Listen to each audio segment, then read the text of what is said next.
Científicos y ciudadanos de todo el mundo lanzan esta carta abierta a la Organización Mundial de la Salud. En ella piden que se reconozca la transmisión del virus por aerosoles y que proporcione recomendaciones claras y concisas para que las personas puedan protegerse. Tenemos con nosotros a la directora de Salud Pública de la Organización Mundial de la Salud, María Neira. Buenas noches. ¿Qué opina de esta carta?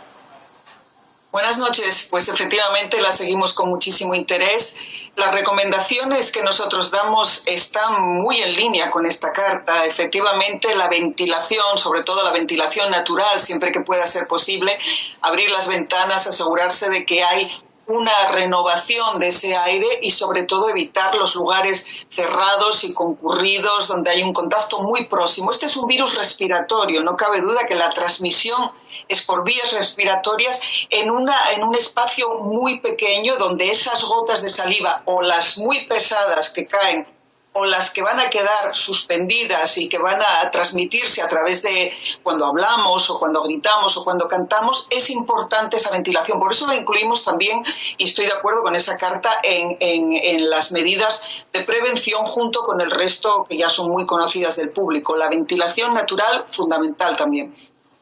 Pero ¿siguen ustedes con ciertas reticencias sobre el contagio por aerosoles o ya no?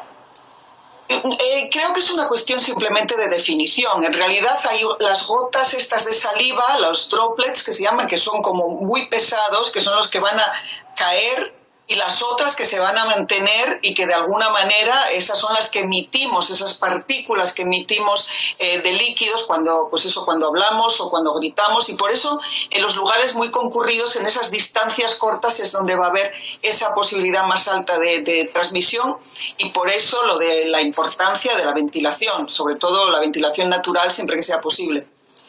Señora Neira, lo estamos contando, Andalucía ha decretado hoy el cierre de todo el comercio durante unas horas al día en la mayor parte de la comunidad. Otras regiones han optado por cerrar la hostelería y mantener el resto de negocios abiertos. ¿Cuál de las dos opciones cree que es más efectiva para frenar los contagios?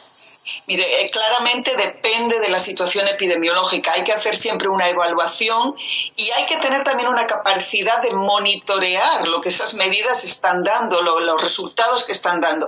Y todo esto, obviamente, con un sistema de atención primaria muy bien definido, con unas funciones, unas tareas muy bien definidas y sobre todo ese sistema de rastreo, como el que estaban contando antes, que tiene que ser interpretado y que tiene que ser usado para adaptar esas medidas más o menos. No hay una receta específica, hay una evaluación de riesgo de la situación, del contexto, de cómo se hace esa transmisión, dónde, cuándo, y a partir de ahí, evidentemente, jugar con esa panoplia de medidas que tenemos, que no son enormes, pero que han demostrado ser eficaces. Lavado de manos, la distancia social fundamental, distancia física, perdón, no social, distancia física, la ventilación, y evitar esas 3 Cs, los lugares concurridos, cerrados y con un contacto muy estrecho.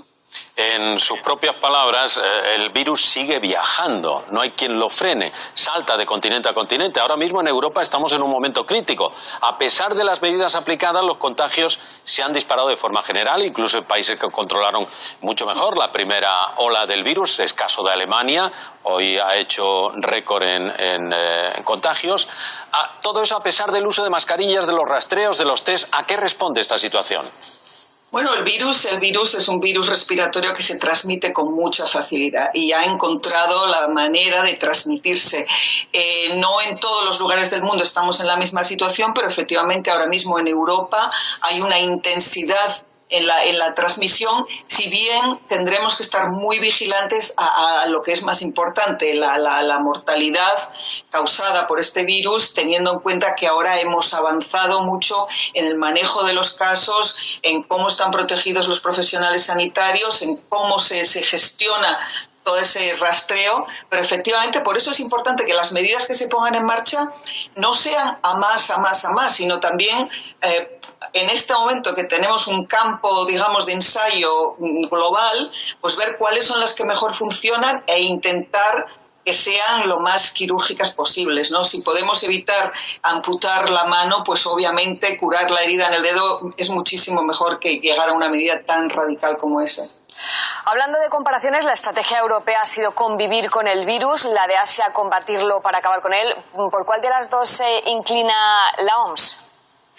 Bueno, evidentemente lo ideal en un virus de este tipo sería la supresión, ¿no? Lo que llamamos el suppress, o sea, eliminar completamente el virus. No siempre es posible, no en todas las sociedades, no en todos los ambientes, y todavía hay muchas preguntas que tenemos que responder, tipo factores genéticos, factores de transmisibilidad, qué tipo de interacción social tenemos, qué tipo también si hay algún otro determinante de por qué en Europa en este momento tenemos de nuevo un aumento, una aceleración en el número de casos. Señora Neira, muchísimas gracias por atendernos. Finalmente, le quería preguntar, le he leído un titular, nuestros hijos vivirán menos que nosotros. ¿Lo mantiene?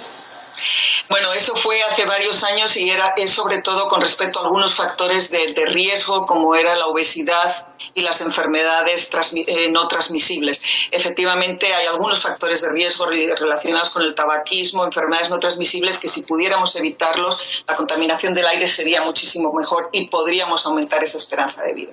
Muchas gracias por atendernos. Buenas noches. Buenas noches a ustedes. Gracias.